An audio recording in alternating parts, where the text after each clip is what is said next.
वन्देऽहं श्रीगुरु श्रीयुक्तपदकमलं वन्दे श्रीगुरुन् वैष्णवांश्च श्रीरूपं साग्रजात्वं सहगण रघुनाथं त्वं सजीवं साद्वैतं सावधूतं परिजनसहितं श्रीकृष्ण चैतन्यदेवं श्रीराधाकृष्णपदानो सहगण ललिता श्रीविशाखान्वितांश्च ओम श्री गुरुवे नमो। राधे राधे मित्रों, आप सब कैसे हैं? आशा करता हूँ कुशल मंगल होंगे। धर्म सभा में मैं ब्रजेश्वर आप सबका स्वागत करता हूँ। आज हम गरुड़ पुराण चतुर्थ अध्याय के द्वितीय पर्व आरंभ करेंगे। तो चलिए चतुर्थ अध्याय के द्वितीय पर्व में क्या है देखते हैं। भगवान विष्णु यहाँ पर कह रहे हैं कि एतच्चान्य च बहवो निषिद्धाचरणस्त्योक्ता विहितत्यागिनी मूढा वैतरण्यां पतन्ति ते सर्वमार्गमतिक्रम्य यान्ते पापायमालये पुण्ययर्माज्ञायागत्य दूत्वास्त्य स्वा क्षिपन्ति तान् वावोय दुरन्धरा सर्वदूरे यानाकगाधिपो अतस्तत्त्वं प्रक्षिपन्ति वैतरण्यं च पापिनो। ये सभी तथा इसी प्रकार और भी बहुत निषेध द्वाचारण करने में उत्सुक तथा शास्त्र विहित कर्म को त्यागने वाले वे मूढ़ जन वैतरणी में गिरते हैं। सभी मार्ग को पार करके पापी यम के भवन में पहुँचते हैं और पुनः यम की आज्ञा से आकर दूत लोग उन्हें वैतरणी में फेंक देते हैं। हे खगराज, यह वैतरणी नदी कष्ट प्रदान करने वाले सभी प्रमुख नरकों में भी सर्वाधिक कष्टप्रद है।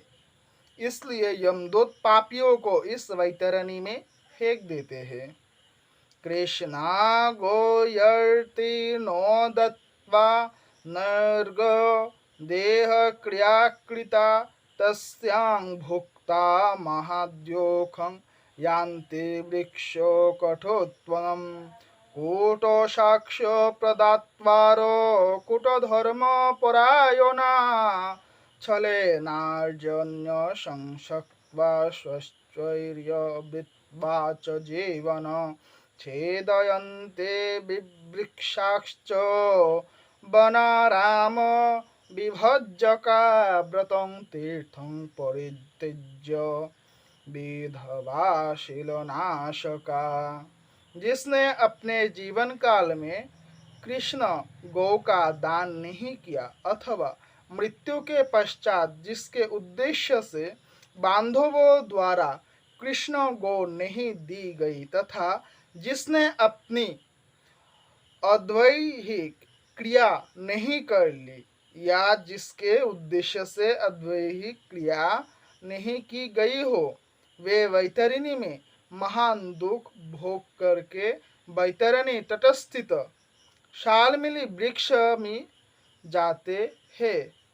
जो झूठी गवाही देने वाले, धर्म पालन का ढोंग करने वाले, छल से धन का अर्जन करने वाले, चोरी द्वारा आजीविका चराने वाले, आध्यात्मिक वृक्ष को काटने वाले, वन और वाटिकाओं को नष्ट करने वाले, व्रत और तीर्थों का परित्याग करने वाले, विधवा के शील को नष्ट करने वाले हैं। भर्तारं दुष्यन्य नारी परं मनसि धारयेत् इत्याद्या वृक्षे भुञ्जन्ते बहुताडनं ताडनात् पतितान् दत्त्वा क्षिप्यन्ति नरकेषु तान् पतन्ति तेषु ये पापास्तानः कथयामि ते नास्तिका भिन्नमर्यादा कदर्या विषयात्मका दाम्भिकश्च कृतघ्नाश्च ते वै नरकगामिनः कूपानं च तडागानं वापिनं देवशपद्मनां प्रजागृहाणां भोक्तारस्ते वै नरकगामिनः।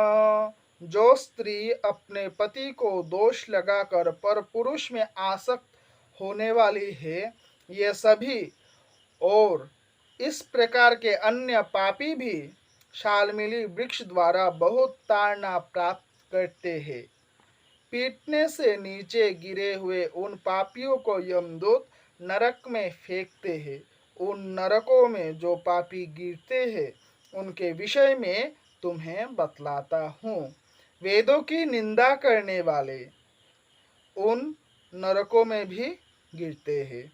नास्तिक जो धर्म का पालन नहीं करते, मर्यादा का उल्लंघन करने वाले, कंजूस, विषयों में डूबे रहने वाले, दंभी तथा कृतघ्न मनुष्य निश्चय ही नरकों में गिरते हैं। यहाँ कंजूस को भी नरक में डाला जा रहा है, क्योंकि जड़जागतिक जो माया है वो माया के आसक्त में रहकर दान नहीं करता।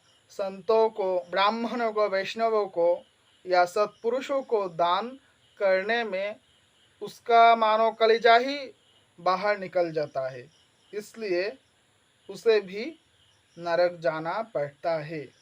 जो कुआं, तालाब, बावली, देवालय तथा सार्वजनिक स्थान, धर्मशाला आदि को नष्ट करते हैं, वे निश्चय ही नरक में जाते हैं। विसृज्यन्ति ये द्वाराश्चीनो भृत्यास्तथा गुरुम् उत्सृज्य पितृदेवज्ञातो वै नरकगामिनो शङ्कुभेषेतुधिकाष्ठ्यो पाषाणो कण्टकौस्तथा ये मार्गे मपुरुग्नन्ति ते वै नरकगामिनः। स्त्रियों, छोटे बच्चों, नौकरों तथा श्रेष्ठ जनों को छोड़कर एवं पितरों अर्थात देवताओं की पूजा का परित्याग करके जो भोजन करते हैं वे नरकगामी होते हैं। जो मार्ग को कीलों से, पुलों से, लकड़ियों से तथा पत्थरों से एवं कांटों से रोकते हैं, निश्चय ही वे नरकगामी होते हैं। शिवं शिवा हरे सूर्य गणेशं सद्गुरु बुधं न पूजयन्ति ये मंदास्ते वै नरकगामिनो आरोप्योदाशिशयने विप्रगच्छे दधो गतिं प्रजामुत्तध्य शूद्रायां ब्राह्मणा देवहीयते न नमस्कार योग्य हि स कदापि द्विजधं तं पूजयन्ति ये मूढास्ते वै नरकगामिनः ब्राह्मणां च कलहो गोयुक्तं कलहप्रिय न वर्जयन्त नो मोदन्ते ते वै नरकगामिनः अनन्यशरणास्त्रेणां रेतो कालव्यतिक्रमं ये प्रकुर्वन्ति विद्वेष्वात्वे वै नरकगामिनः येऽपि गच्छन्ति कामन्धा नरनारीं रजस्वलं पर्वस्वप्सु दिवा श्राद्धते वै नरकगामिनः। जो मंद पुरुष भगवान शिव, भगवती शक्ति, नारायण, सूर्य, गणेश, सद्गुरु और विद्वान इनकी पूजा नहीं करते वे नरक में जाते हैं। अर्थात जो व्यक्ति पंच देवताओं का पूजन स्मरण, सद्गुरु का, विद्वानों का पूजन स्मरण, संतों का संगति सत्संगति नहीं करते हैं, वो नरक को प्राप्त होते हैं। दासी को अपनी शैया पर आरोपित करने से ब्राह्मण अधोगति को प्राप्त होता है और शूद्र में संतान उत्पन्न करने से वो ब्राह्मणत्व से ही च्युत हो जाता है। वो ब्राह्मण अधम कभी भी नमस्कार के योग्य नहीं होता। जो मूर्ख ऐसे ब्राह्मणों की पूजा करते हैं वे नरकगामी होते हैं। जो ब्राह्मण अपने वर्णाश्रम को भूलकर, अपने ब्रह्मत्व को भूलकर भ्रष्ट हो जाते हैं, वो ब्राह्मण कभी भी नमस्कार का पात्र नहीं हो सकता। और जो व्यक्ति ऐसे ब्राह्मणों को पूजा करता है, मान्य करता है, नमस्कार करता है, गरुड़ पुराण सारोद्धार के अनुसार वो व्यक्ति भी नरक का भोगी होता है। दूसरों के कलह से प्रसन्न होने वाले जो मनुष्य ब्राह्मणों के कलह तथा गौ का लड़ाई को नहीं रोकवाते हैं, प्रत्युत ऐसा देखकर प्रसन्न होते हैं अथवा उनका समर्थन करते हैं, बढ़ावा देते हैं, वे अवश्य ही नरक में जाते हैं, जिसका कोई दूसरा शरण नहीं है। ऐसी पतिपरायणा स्त्री के ऋतुकाल के द्वेषवश उपेक्षा करने वाले निश्चित ही नरकगामी होते हैं।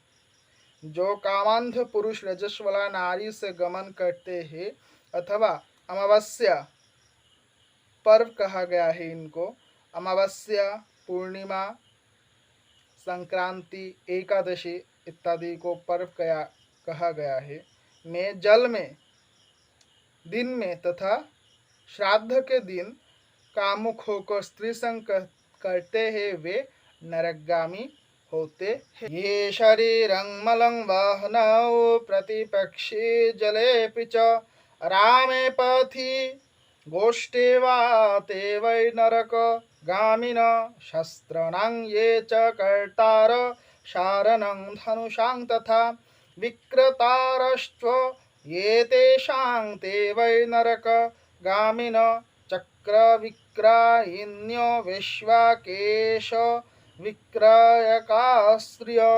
विषविक्रयायिनो सर्वते वै नरकगामिनो।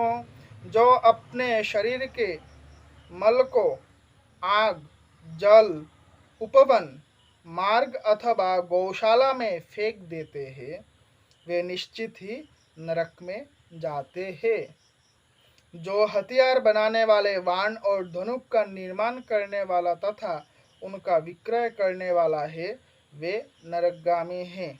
अब बहुत लोग प्रश्न भी करेंगे, ये सब हथियार नहीं बनेगा तो देश की रक्षा कैसे होगा? जी हाँ, ये तो ठीक ही है, देश का रक्षा कैसे होगा, लेकिन जो व्यक्ति अपने हिंसा के लिए अन्यों से हिंसा करता है और हिंसा द्वेष के चलते बाण अथवा धनुष का निर्माण करते हैं अपने प्रयोजन को पूर्ण करने के लिए या फिर अन्यों को कष्ट देने के लिए, उन व्यक्ति को कहा गया है।